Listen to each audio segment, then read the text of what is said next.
During the period between the surgery on the Everyman's appendix and the latest operation, 22 years pass.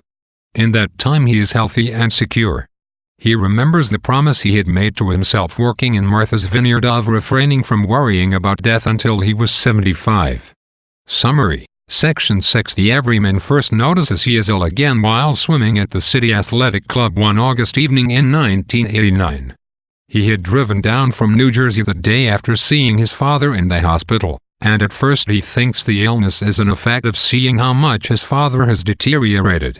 Normally, he swims a mile at the club early each morning. He hardly drinks, doesn't smoke, and his weight has stayed at what it had been when he left the Navy in 1957. He does not expect to need cardiac surgery, although he knows anyone can get ill. He realizes something is seriously wrong when he feels breathless while swimming his first lap. He is scheduled for surgery at a Manhattan hospital. On the way to the operating room the next morning, the Everyman's third wife Marette follows the hospital gurney weeping.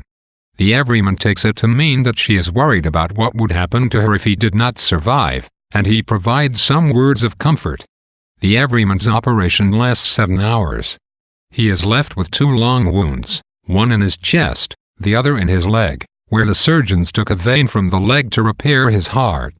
The Everyman's cardiologist advises him not to use Marette as his primary source of care as she isn't up to the task. Howie has already arrived at the hospital. Although the Everyman is recovering from a serious operation in New York and their father is dying in a hospital in New Jersey, Howie has enough energy to provide all the support the Everyman needs. In order to ensure the Everyman's health, Howie hires private nurses for the Everyman, one for the day and one for the night shift, to take the pressure off the ineffectual Marette. The night nurse, Olive Parrott, is a large black woman who has the bearing of Eleanor Roosevelt.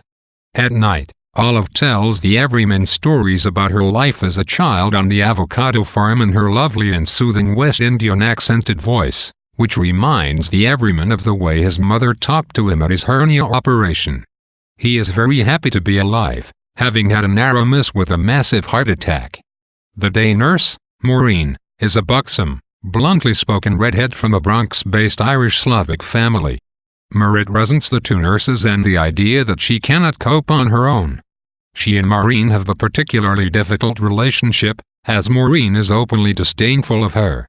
The Everyman is very weak and in recovery for more than 3 weeks. Maureen helps with calisthenics, gymnastic exercises, and taking him on short walks. She makes the Everyman feel stronger, though Marette becomes very jealous. Maureen has had multiple affairs with her patients. Her liveliness makes all her patients feel better and feel willing to engage with the world.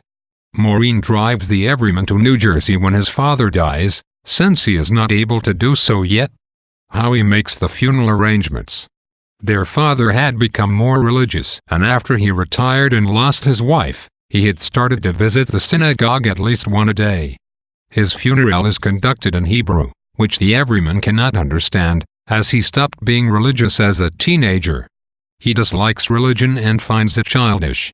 In his opinion, the only thing that is real is the human body. But his own beliefs do not matter when his father is buried. The narrative continues to follow the women who have provided comfort to the Everyman during the operations he has undergone in his life. For 22 years, the Everyman is free from illness, but this streak is broken by problems with his heart. In a direct sense, the Everyman suffers from problems with the arteries in his heart, which require immediate surgery to avoid death.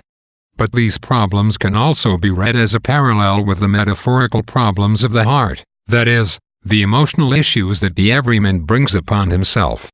The Everyman has moved on to a third wife, who we later learn is Marette, a model and 26 years younger than the Everyman. She provides a contrast to the Everyman's second wife Phoebe. Phoebe was up to the task of comforting the Everyman in his time of need, while Marette grumbles under pressure so much that the Everyman must use his own slim stocks of energy to provide comfort and advice to her. Not only is Marette ineffectual, her presence is actively obstructive and worse perhaps than having no one at all. Both the Everyman's cardiologist and Howie understand that Marette is not up to the duty of looking after her husband alone. The cardiologist tells the Everyman that he will not release the Everyman from the hospital into Marette's care. The cardiologist describes her as more void than person. To Howie, she is a titanically ineffective cover girl, an image of beauty but nothing more. For his part, the Everyman has very little that is positive to say about Marette, since she fails him in his specific emotional needs. Substitution works simply and effectively. Olive Parrott provides a motherly kind of care to the Everyman, and competent, tough Maureen takes over to become a substitute wife, fulfilling all he needs in terms of daytime care, companionship, and sexual fulfillment. Marette's response to the affair is not portrayed in the novel.